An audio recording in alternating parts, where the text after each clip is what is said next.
I think the biggest one we look back on is not like how much AI is built into these products, but how much AI is built into your organization. Who's going to be able to embrace those efficiencies faster? A Series A company with 50 people or an incumbent with a team of 1,000 reps and 1,000 engineers? So I think that's the biggest opportunity, is to really be AI enabled. Running a sales team is less about hiring humans and enabling humans. It's really about like immobilizing the most competitive process, tech, data. That's what RevOps does. So we might see that the future CRO looks like today's SVP of RevOps, but those that can embrace an AI first organization, I think, will win. That's what needs to be focused on. Welcome back to another episode of Growth Unlocked. I'm your host, Kieran Krohn. Mark Roberge is the former CRO that helped scale HubSpot from 0 to 100 million in ARR using a metric-driven sales system that became the basis for his best-selling book, The Sales Acceleration Formula. Today, he's the co-founder at Stage 2 Capital and a senior lecturer at Harvard Business School, where he teaches the next generation of leaders how to scale revenue with discipline. In this episode today, we're going to unpack how AI is transforming sales from art into science, and why systemizing your go-to-market engine is now the key to profitable growth. Mark, thanks a lot for joining us. Yeah, Kieran, thanks for having me.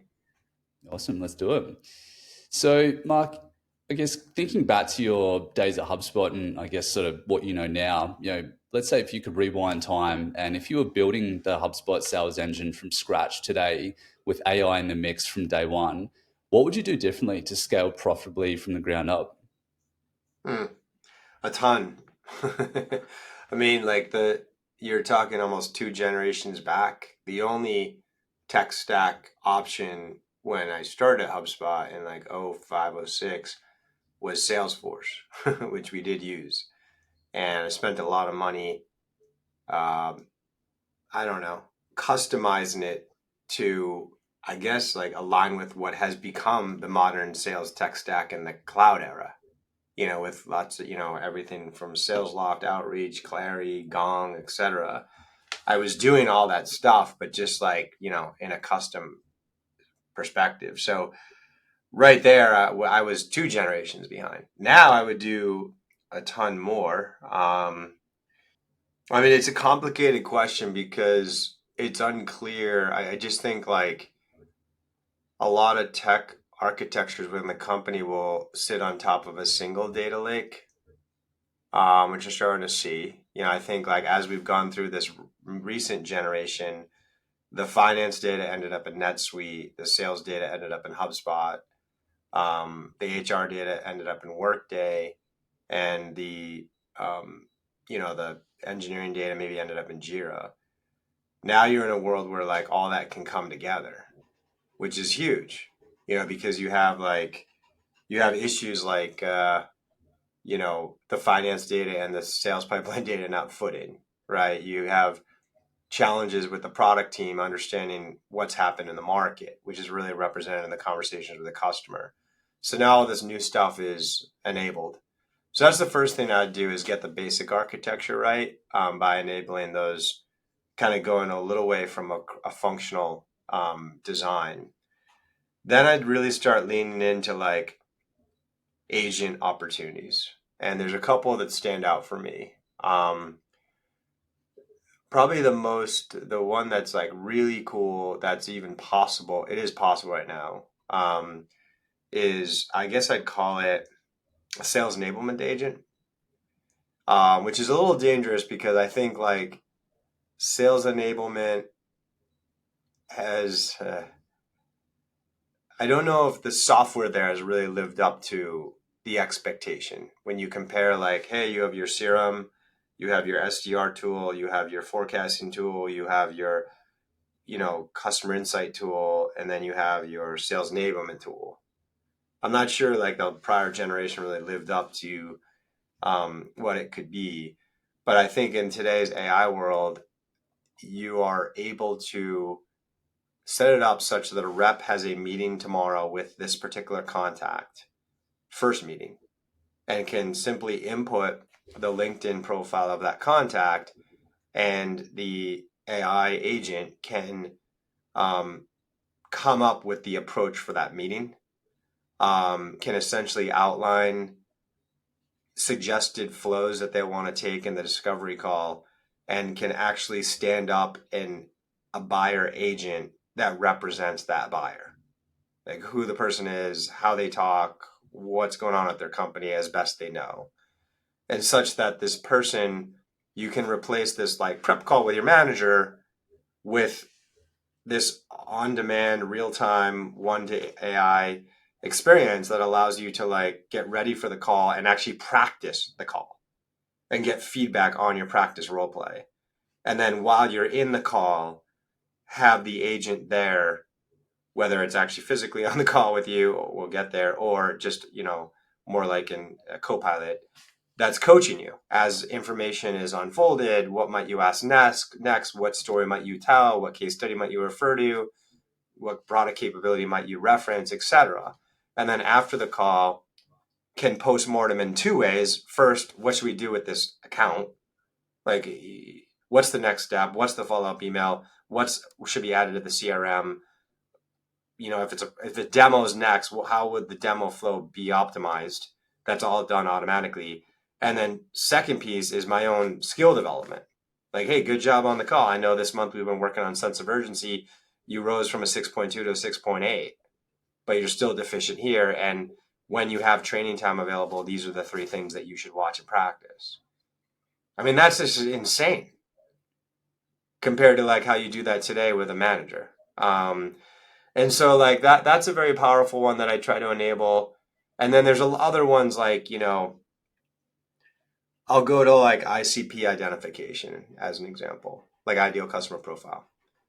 Like in today's world, we have a certain amount of sales capacity. We have 5 reps, 50 reps, 500 reps, whatever.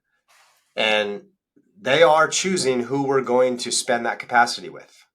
They are on a weekly basis or a monthly basis figuring out the new accounts they're going to go after. And they have guidelines and guardrails. Like we do business with healthcare companies in the US of this size. So they know what to look for and zoom in for or whatever.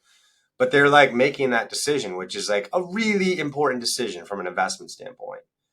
And AI should be doing that for us. AI should be able to look at our performance data both as a pipeline, as a product, as customer success and retention numbers, and understand which accounts out there are now in ICP, can unlock ICP accounts for us, and can analyze the sales capacity that we have and say, you have capacity for 74 new accounts this quarter, and these are the 74 accounts to go after. And here are the decision makers in those accounts, and here is a sequence of personalized outreach to get in front of them to try to get them to service. That's game changing. So, I mean, those are a couple examples, and I definitely would also experiment with AI agents on the call with me to be supporting me, and then over time, perhaps starting to run the more simple calls. Is that overwhelming, Kieran? I don't know if you've been hearing that stuff or like what, but No, I mean, like we're basically at the coalface of this, right? In terms of what we're doing with our yeah. clients, and hearing you talk about this kind of stuff, like there's instantly a few tools that I've looked at, tested, evaluated for ourselves and for our customers over the last couple of months, and it's just like insane. I mean, the amount of product that's getting shipped these days, but tools like you mentioned Gong before. There's AirCover is another one that joins calls to give you like live in moment coaching. I've just set up an AI agent with Lindy recently, which is basically doing pre-meeting research in terms of the person, the company, and the information that it finds about individuals is insane. Like the personal context you get about that person, like through like Perplexity's API, like all these tools exist at the moment, right? And it kind of like makes me think that like a lot of people talk about like consolidation of tech, right? People wanting to have less tools within the tech stack. And I think that's true in some regards of like which part of the stack, but it almost feels like to achieve this state that we're moving to in the future, where like AI and agents are kind of either augmenting or taking care of different parts of, let's call it the Mm. sales orgs processes, that this kind of concept of like a go-to-market, architect or engineer, people that can actually leverage technology, understand how to solve business problems is going to be more and more important. And that also makes me wonder, Mark, I mean, like, how do you see that impacting go-to-market org design? As we've just discussed now, obviously it means potentially there's maybe less need for, certain types of roles like SDR, for example. But like, what do you see happening in the future? Like, is there going to be less reps, more RevOps, new roles like prompt engineers, AI strategists? Like, how do you see that playing out? Yeah, it's a tough one. I mean, I recently wrote about it. I would say the hard thing about these predictions is how far abstracted humans are from today's point of work and how much time that takes. And so, like, I'll just take like if we're making a toy, let's just say that we're making a toy and it's this, we simplify toy manufacturing down to ideation, product development, and distribution. Like, I think the first phase is you have like AI that helps all the humans that do those steps do them faster. Okay. Then the second phase and abstraction away from the point of work would be the AI does that for you, which is like it does the ideation, does the manufacturing, and does the distribution. In which case, the prompt is make a great, profitable toy. But then you could even be abstracted. What's the point of a toy? The point of a toy is to entertain children. So maybe you abstract it further to like, how should we entertain children? So you see where I'm going. It sounds crazy, but like if we were trying to go back to 1995 and when the internet came out and explained to people what Uber and Snowflake is, they think you are equally as crazy, right? So like that's just kind of where we're in. And when you kind of lay those phases of abstraction to the sales tech stack, I think like the first one that we're in right now, we're not seeing a lot of progress yet, but I think in the next year we'll see dramatic progress, is to abstract the salesperson away from everything but talking to the buyer. Right. And like, I don't know. People measure that time as like seller time, customer facing time. That's going to go way up. I don't know what it is for an average org today. It might be 30%. We're going to approach 100. The reason why it doesn't get to 100 is because a human seller still needs to prep, even though that prep is accelerated. Um, so I think that will be the first phase. And, some of the agents we talked about will be critical there. The second phase, I think, will be to start to remove the human from the interaction with the buyer, especially for simpler sales. The agent will be able to handle it. And I think like it'll first be where an AI agent will be on the call with a human seller as almost like a sales engineer, so that they're there to like in real time help the seller with questions that are coming from the buyer. And eventually they'll be trained well enough so they'll switch and the AI agent will run it and the human will watch, and then eventually we'll have confidence enough to have the agent run it. The third phase, I think, you're probably having buyer agents. So now buyer agents are buying from seller agents. And then you have this like the functions within org kind of go away. Like this is all Star Trek-ish. I can't really get my head around phase 3 and 4. But like if we just focus on phase 1 and 2, I think kind of what you're asking in your question is like, do we move more fragmented and specialized in terms of this agentic infrastructure, or is it even more consolidated? I could argue both sides, but I do think that like if you are in RevOps or general ops for a business, you're best to implement like what do they call it, like a interdependent architecture, I believe. And all I'm saying is like, let's say we have an ICP development agent, a sequence development agent, a target account agent, a sequence development agent, outreach sequence, a meeting prep agent, an in meeting agent, co-pilot agent, a post-mortem agent. Like these are all the specialties that are happening. On one hand, I can argue you're going to have a very specialized architecture, in which case you can plug in the best of breed at any point, and the faster you can do that, the more competitive advantage you have. I think when DeepSeek came out, I think Perplexity had it integrated within 48 hours. It's pretty cool. And they took advantage of all the, cost benefits and values and uniqueness of DeepSeek. I think that's a good representation, a symbol of how a business will need to be. On the other hand, it might just be like you have your data lake and Databricks, and then you have your LLM layer, and then you're building on top of it because it's so easy to custom build, and everything kind of consolidates around there. I don't know. I guess for now, I think like the tech companies are leaning more toward the build on the LLM because I think the IT groups are just prefer that. They like to try to like do a build. And I think the IT companies in non-tech industries like automotives, banks, healthcare, industrials, whatever, right now have a tendency to align with a vendor. That and a vendor that has a track record in their industry. So you might see a difference in approach based on the sector. Mm. Yeah, you've raised some What good do you point. think? I mean, I think like the reality is, it's just like to your point before, it's so hard to call it, right. Like no one has the crystal ball, and I think it creates a lot of anxiety for people, right? They're just like, I want to do something, but I'm not sure if I should be using this tool or that tool because this is going to be redundant in a couple of weeks or a couple of months, and sometimes it does create that kind of conflict and that anxiety. But I think at the end of the day, I mean, if you're not doing anything, then you're going to be falling behind, Yeah. right? Yeah, I wouldn't have that anxiety. I would have anxiety for like not trying AI for stuff. I think like I don't know. Sometimes I feel like people are like, "All right, I'll give it a shot," and they try it once and it slows them down. It's like you're not trying hard enough. Like you have to sign up for maybe like yeah, learning curve. If you're trying to like AI a particular workflow, I feel like the first couple of times you do it, it might take you 30, 40% longer because you're learning the tool, training the tool, whatever. And so I think you just got to jump in and try these different tools and actually take a productivity hit.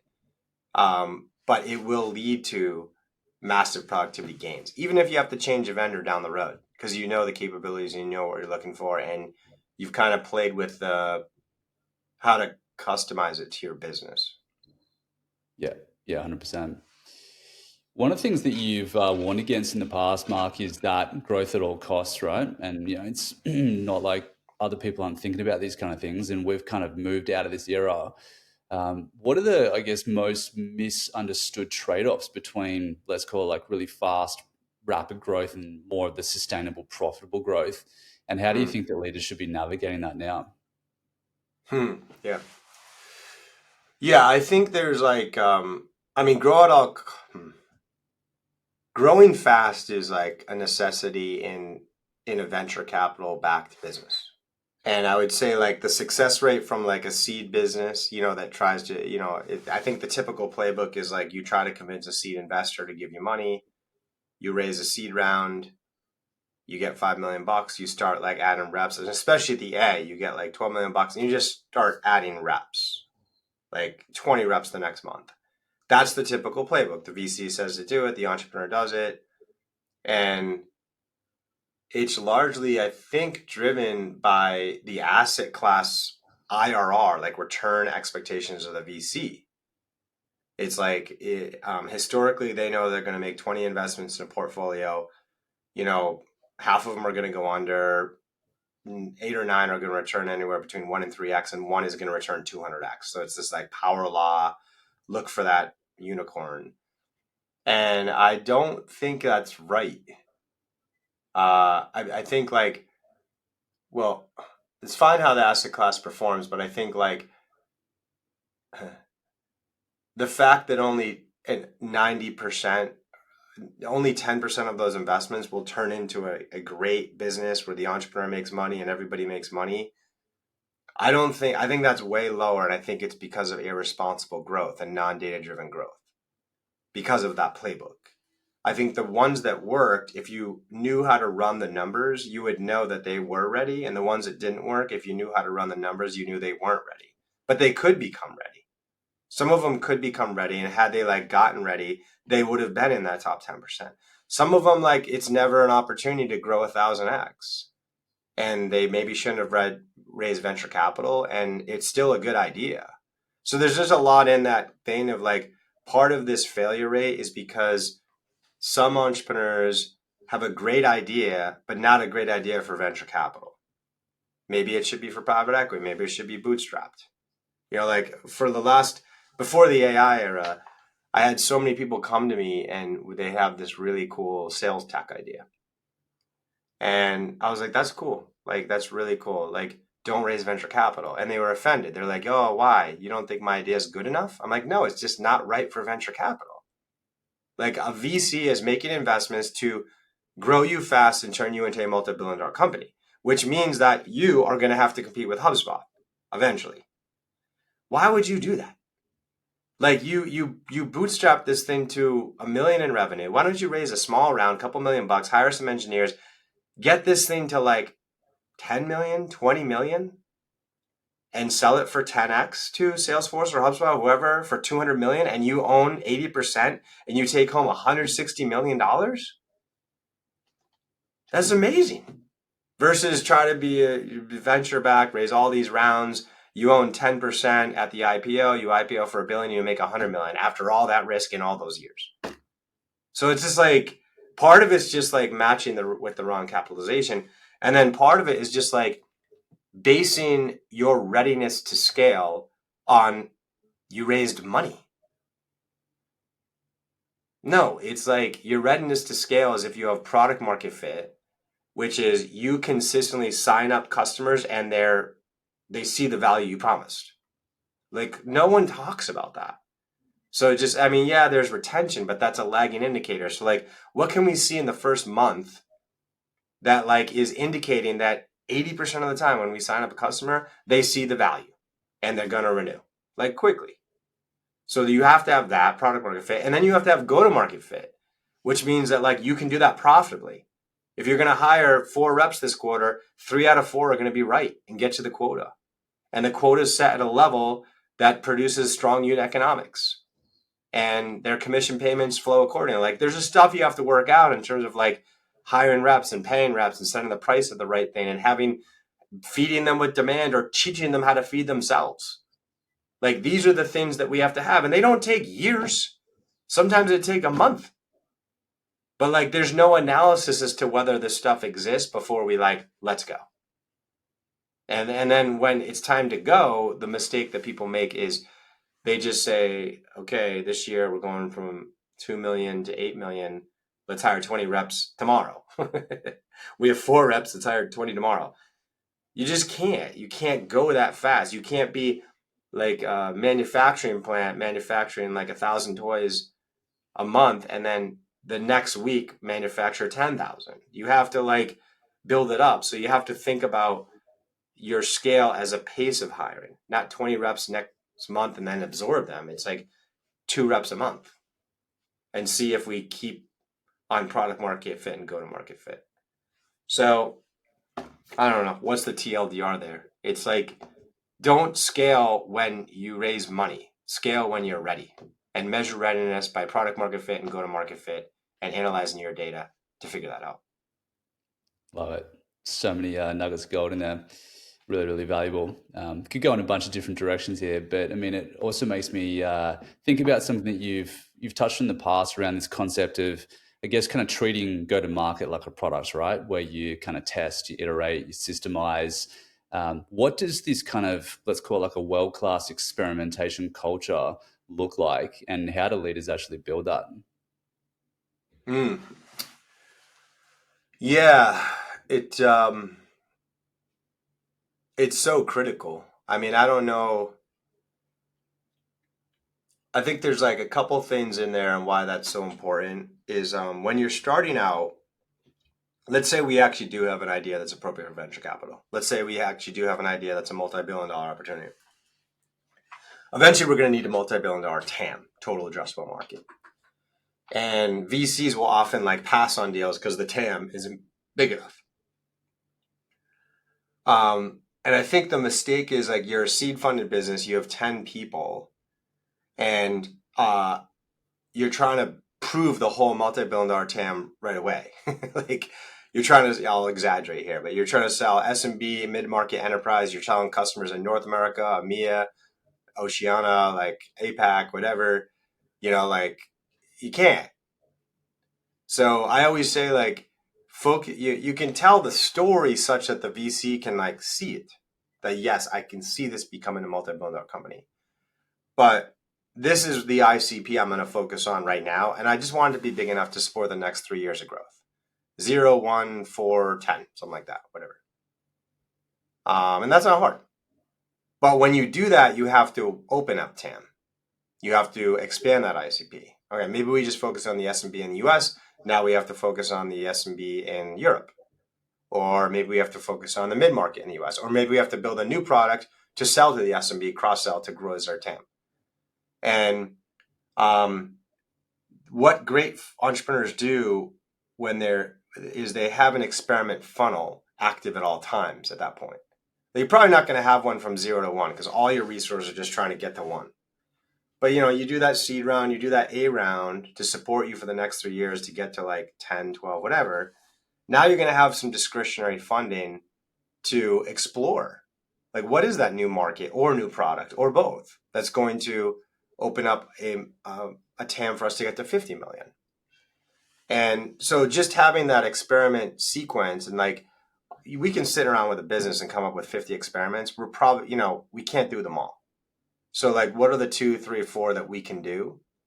And just having that experiment funnel. And then the second piece is not assuming that if let's say we're going into a new product, a new market, the product we have will just work in that market. And the go-to-market process we have will just work in that market. You have to like almost treat it like you're starting the business over.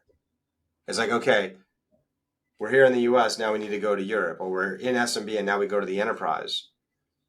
Don't like just tell everyone to do it. Like start over. Here's 3 people, just like a pre-seed fund of business. Start talking to people, show them the product, ask them how they uncover things. That will yield product gaps that will allow you to get to product market fit and will also enable or open up your mind to go-to-market process enhancements that are necessary. Like maybe we've never dealt with procurement before. Maybe we're not SOC compliant. Maybe we, you know what I mean? So like there's just things that we're going to have to unleash as quickly as possible. But so many people will say, okay, now we're going to the enterprise, let's hire 5 reps and everything's going to work. And then you just burn a lot of money. So I think the step back there is like you manage an experimentation funnel. You can't do them all. You pick the ones that are likely to succeed and you execute them as if you were a pre-seed business again with a pre-seed team with those milestones of not maximum revenue generation, but finding product market fit, then finding go-to-market fit, and then we can scale it. And if someone had to say, you spoke about this importance of prioritization and focus, right? Like that's pretty common with a lot of entrepreneurs is they'll have, dozens of different ideas. And I'm sure like when there's a collective, it could even be bigger. Do you have any kind of framework in terms of how people can think about prioritization and, choosing a couple of different things to make a bet on? Yeah, there's, I haven't really codified as much about riff on it. Like, considerations are what is the time and cost to run that experiment? Because some are just hard. Some are going to take a lot of resources and take a lot of money. And then that has to be matched with the TAM that gets enabled if it is successful. Okay, so like we definitely want ones that are easy to experiment with, easy to like go after the uncertainties, come up with a simple proof of concept, and then that lead to a high TAM. Sometimes there's like a moat development aspect to it as well. Like does this help our moat? Does this make it harder for attackers to come in and undercut our price and win? So those are like some of the big drivers there. I would say, and this is kind of a blend of your 2 questions, Kieran, the last 2. One of the things that executives, founders, etc., don't do is they don't really conceptualize how to go after uncertainty and like address uncertainty for as cheap and quickly as possible. A lot of people like, I'll give you an example in like a PLG context.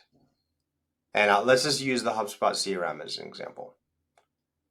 So let's rewind the clock like 10 years and we're only in the marketing product. And now you have like, you're coming out with a CRM and you're going to do it in a PLG manner.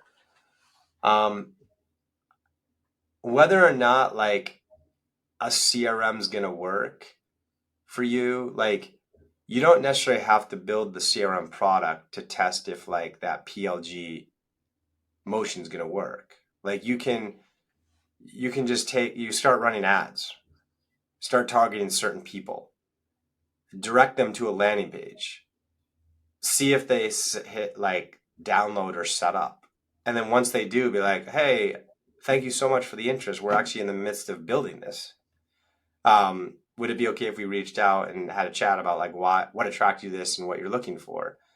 But if you can actually like get the numbers pretty good where your cost per click on the ad is, maybe it starts at $50 and you get it down to $2, and your conversion from click to the landing page to clicking on install app goes from like 0.5% to like 10% through this experimentation, I start to get really like excitement about this product potential that, we know what it should do. We're messaging it right. And I can do that in a week. I don't have to wait 3 months to build it or more. And I think that's where a lot of people get mixed up. Like, even just like a business idea, I think the first step, one of my friends was talking to me about like an idea he has for like AI enabling funeral homes. Okay. And he was just all caught up on like, I don't know, like I'm going to build the product. Like, and I'm like, no, just spend tomorrow afternoon putting together a 3-slide deck of what the product does, and then network to a couple funeral home owners and just go talk to them about like what this thing does and see if they're willing to like sign a letter of intent that they'll become a customer once you build it in 3 months. So those are examples of like, the biggest uncertainty is not whether you can get the product to work in that case. The biggest uncertainty is whether what you build will be useful or perceived as useful to the buyer. So just skip to that step. Yeah, it's such a great point you made, particularly around this concept of running these like small, low cost, quick experiments, and I think that's often the step that a lot of these founders skip. Right, is like they're like, great, I've got this amazing idea. I'm going to go invest in engineering, get developers to actually build these things. But I mean, the other thing that's pretty cool these days is like with these low code, no code tools like Oh, it's amazing. Replit and Lovable. I mean, you can spin up an Totally. app and a landing page in Right. half an hour, right? You can get so much better. Like, forget about the slides. Like, reuse Replit and Lovable, and it looks like you have the product in the wireframe. They can conceptualize, they can use it. So absolutely, this is getting easier and easier to do. Yeah, for sure. Mark, I guess like let's say if you did have some kind of crystal ball, not saying that you do, but if we put our minds ahead to 2030, what do you think is going to separate go-to-market teams that would dominate those that will probably disappear? And what's one Mm-hmm. move that leaders should be making now to be on the right side of that line? Mm-hmm. Yeah, I mean, when you look back on, we're in a heavy innovator's dilemma uh, environment across all companies, and the last one in B2B that we had that was this massive, and this one I think will be even bigger, was the move from on-premise software to cloud. And pretty much every category leader turned over. The leader in CRM at that time was Siebel. They were displaced by HubSpot and Salesforce. The leader in HR tech was PeopleSoft. They were displaced by Workday. The leader in IT ops was BMC. They were displaced by ServiceNow, and the list goes on. And you look back and why did that happen? And that one of the best answers to answer that is Clay Christensen's Innovator's Dilemma, where there's multiple ways to explain it, but sometimes there are changes to either the technical architecture or the business model that makes it easier for a company from scratch to embrace than a big incumbent to move toward. And there were three in that move that at that time that were the reasons for all of those category disruptions. The first one was the products had to be rebuilt on a cloud architecture as opposed to like a floppy disk or CD. That was expensive, and they were hesitant to do it. Number two was the pricing model was quite disruptive. I mean, if you were Siebel, you got a new account this year, you charge them $2 million up front, and they could deploy the software on their servers, and you maybe paid a maintenance fee, but that was a lot of money. Changing to $100,000 a year, that's destructive to your business, your cash flow, your stock price, your employer retention. It's very hard. I don't know. I don't even know if I took a time machine back to Siebel's board meeting in 1992, what I'd say to even address that. It's a great innovator's dilemma. And then the third one was distribution. They were all selling through expensive outside sales teams, through steak dinners, golfing, and these new cloud-based folks generated MQLs and sold through an inside sales team, over then WebEx, now Zoom. That was really hard for them to replicate. So that's the question to your question, Kieran, is like, what are today's innovators' dilemmas that you need to be aware of so you're alive in 2030? I think the biggest one is what we've been talking about. I think the biggest one we look back on is not like how much AI is built into these products, but how much AI is built into your organization and who can really rethink things from scratch. And I'm very worried about the incumbents, like with that. Like imagine once it becomes clear how AI can really change a sales team or really change a software team, who's going to be able to embrace those efficiencies faster? A Series A company with 50 people or an incumbent with a team of 1,000 reps and 1,000 engineers? This is so hard. So I think that's the biggest opportunity is to really be AI enabled. And some of the stuff we talked about around experimentation. And I think RevOps is going to play an enormous role. And I think like when we start to imagine what we've been talking about earlier, Kieran, where so many of these non-buy-in flows are done by the best model, the best agent, and eventually maybe the agents even handle the conversation with the buyer. Running a sales team is less about hiring humans and enabling humans. It's really about like immobilizing the most competitive process, tech, data. That's what RevOps does. So we might see that the future CRO looks like today's SVP of RevOps. But those that can embrace an AI-first organization, I think will win. That's what needs to be focused on. Love it. Mark, thank you so much. Really appreciate your input and perspective on these topics. I think there's plenty for people to take away. If listeners wanted to follow along, connect with you, learn a bit more about what you're doing, what's the best place for them to do that? Yeah, I post a decent amount on LinkedIn if you want to follow me there. We do a lot of work, especially on like go-to-market AI enhancements on my VC Stage 2 Capital. We've got a very active blog, and right now we have a massive campaign in the last year around all like practical implementations of AI to enhance your go-to-market capabilities with screenshots of the GPT and all that kind of stuff, trying to make it like really usable. And then I have a lot of like a podcast and YouTube channel on Science of Scaling that we do with HubSpot and Stage 2 Capital to try to bring more of these best practices to life. Unreal. Mark, thanks again. Really appreciate it. All right. Thanks, Kieran. Cheers. Thanks for listening to this episode of Growth Unlocked Beyond Scale. If you enjoyed the show, it would really be appreciated if you can leave a 5-star review wherever you consume your podcasts. And while you're there, why not subscribe to the channel so you don't miss any future episodes? If you'd like to learn about how to drive profitable scale in your business, gain clarity on your direction, and improve your business valuation, click the link in the show notes to connect with Kieran.